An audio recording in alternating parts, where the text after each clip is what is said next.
Hey, welcome back to Policing Matters on policeone.com. I'm your host, Jim Dudley. Hey, maybe you're watching on the YouTube channel, the Policing Matters YouTube channel. And if not, check us out. Hey, we recently spoke with Sheriff Mark Dannels of Cochise County, Arizona, at the southernmost part of Arizona, where it meets the Mexico border. Well, surely there are challenges with illegal immigration and drug interdiction as the main threats to Arizona and to the rest of the country. Sheriff Dannels is back, and we are joined by Paul Goldenberg. He is the president of Cardinal Point Strategies and former member of the U.S. Department of Homeland Security's Advisory Council. Welcome, gentlemen. Thank you. Thank you for having us, Jim. Thanks for having us, Jim. Great to talk to you again, Sheriff. There are lots of versions of what's really happening down there at the Mexico border. We touched on it in our previous interview. What can you tell us about your efforts on drug interdiction and the current state of the situation there? And we're talking about June of 2023, and we're hearing conflicting news reports. Everything's okay. There's floods of people coming through. There are criminal enterprises using that as a way into the U.S. What's really happening there? Well, Jim, let me say this, and when it comes to what's going on the border is, for the last 2+ years, we've been in a crisis mode. There's no doubt about that. The numbers, I call them non-political numbers, demonstrate that, they illustrate that. And I back that up with, besides the numbers, I also back it up with, find me a Border Patrol agent who I consider the experts of border security. Sheriffs and police chiefs are the experts of communities. Together, it's a recipe of success. We work hand in hand with them every day. I have yet to find a Border Patrol agent, all the way up to senior leadership, tell me the border is effectively secured. Chief Ortiz just testified a couple months ago saying the exact same thing. That is still going on today. And it's upsetting, it's insulting when the Secretary Mayorkas and this administration state that the border is effectively secured. We know it's not. Look at the deaths just based on the poisonings and overdoses in this country and tell me that we have a secure border. 95% of all the illicit drugs in this country come through the southwest border. That's a DEA statistic. Happens every day. What we seize, which is remarkable numbers right now, historical numbers, just on fentanyl alone, are coming through the southwest border. We seize 5 to 10%, which means 90% of it's getting into communities, getting into schools, and getting into families. And then you look at the humanitarian side of it, you look at the national security side of it, you look at the public safety side of it. Collectively, we have to do a better job. And I'm waiting for somebody in the administration to say that. If they'll say that, I promise you, national sheriffs, western sheriffs, southwest border, IACP, experts like Paul sitting next to me, we can work together to make this a safer border, because our oath of office that we all swore to have an obligation to do it. We stand ready, and we're going to do our part. So I'll tell you what's fascinating, Jim. When I was over at DHS for nearly a decade, I had the actually working very closely with the sheriff. I had the opportunity to take a look at how radicalization, how foreign terrorist groups were radicalizing, and we put tremendous resources into research. We put tremendous resources into trying to figure out how to counter the radicalization. What we have on the U.S. border is absolutely mind-boggling. We have these young people, sometimes 16, 17, 18 years of age, that are referred to as loaders. The sheriff referred to this just prior to our conversation today.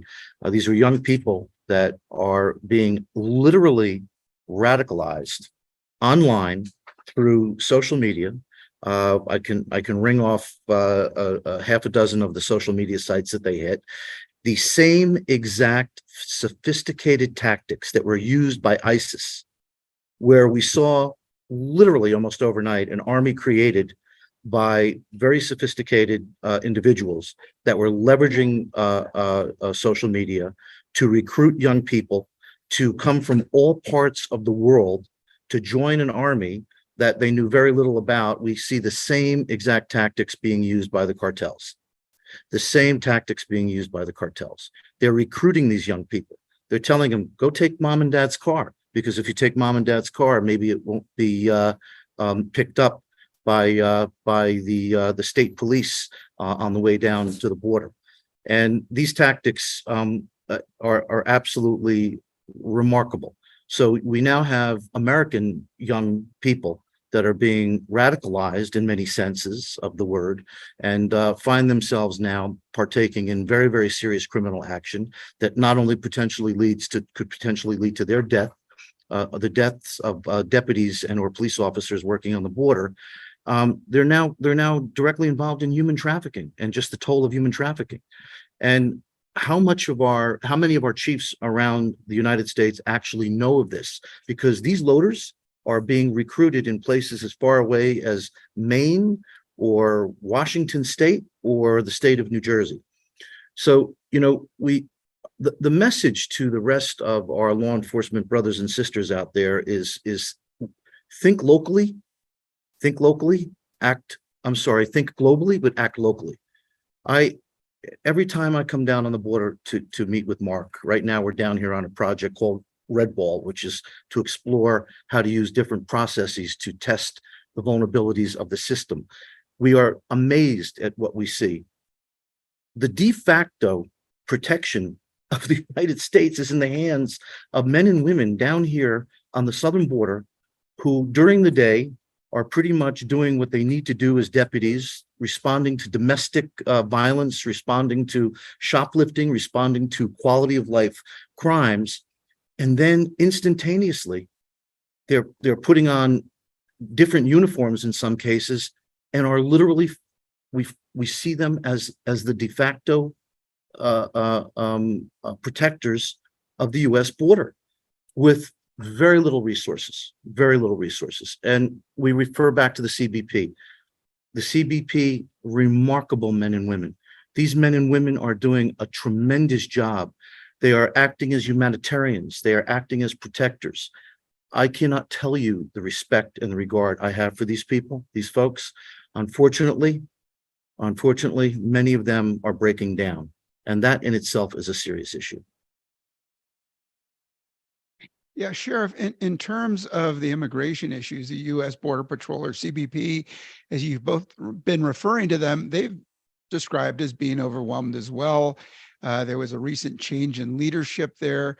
There have been reports of spikes in suicides caused in some degree to the job, the working hours, the long hours, the limited time off, being sent from other patrol duties at the Canadian border or other places around the country and sent down to the Mexico border. We keep getting the all is well message from Washington, D.C.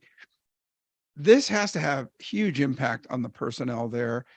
Are your deputies affected as well? Are you seeing similar issues there? Well, we do, because they go out there, they're seeing the tragedies, they're seeing the death, they're seeing the destruction, they're seeing the fracture within the rule of law. Because that's what my deputies believe in. That's our culture here at the sheriff's office. And those agents out there that signed up to protect the homeland, and they're seeing this being set aside. So yes, they're very frustrated. I get calls from agents all the time. Sheriff, this is what they're doing. This is what's going on. And this, because they're so frustrated, they need somebody. The sheriffs in this country have been a voice for the border security issues, the humanitarian issues, and public safety issues, because border patrols, they can't speak. They can't come out and speak publicly about it. So we've been kind of their therapy, if you want to look at it in that aspect. And we'll continue to be a good partner and work together that we can bring hopefully some relief. Because at the end of the day, they're still going to be here. At the end of the day, we're still going to be here. In 2 years, who knows what Washington, D.C. is going to look like? That's an ever revolving door over there. And so we're going to continue to do what we're going to do. But I will say this, and this is the most insulting thing. When Secretary Mayorkas, that oversees 60,000 CBP men and women that are dedicated to the homeland here, when he makes the statements that the border is effectively secured, what you're telling your people is not the reality, even though they live it every day. That can't happen. That can't happen. And when moms and dads are losing kids on the hands of poison, illicit drugs, but you have a secretary saying we don't have a problem, folks, we have a serious problem on this border that's impacting our communities. The 31 border counties represent the southwest border. This is no longer a border issue. This is America's issue. This is every community in this country's issue. And we need to stand up and unite on this one. I don't care what your political affiliation is. This is about protecting our children, protecting our communities, and protecting our values as a country. That's what this is all about, not who's politically defined with who. And it's not about, if I may, it's not about whether the fact remains, and I have spoken with the good men and women at the CBP as well as here in Cochise, the deputies. Their heart and souls go out to some of these migrants that are crossing those borders. The psychological impact on finding the bodies of these people, or the men and women who have been trafficked by the cartels, it's taking its toll every day.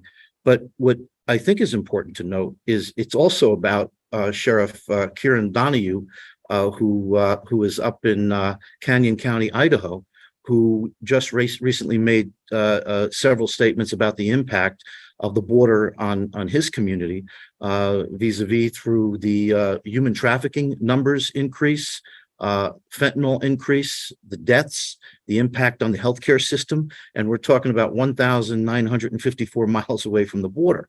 So every city and every town is impacted by what we see down on the border. Well, we've been talking with Sheriff Mark Dannels from Cochise County Sheriff's Department, right on the border with Mexico, and Paul Goldenberg, the director of Cardinal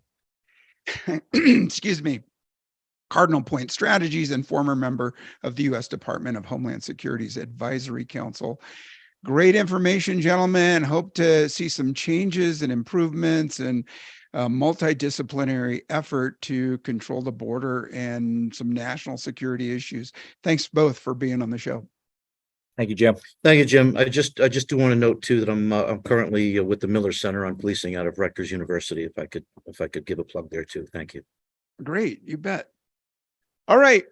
To our listeners, weigh in. Let us know what you think. Drop me a line at policingmatters@policeone.com. That's policingmatters@policeone.com. All right. Stay safe. Take good care. Talk to you soon.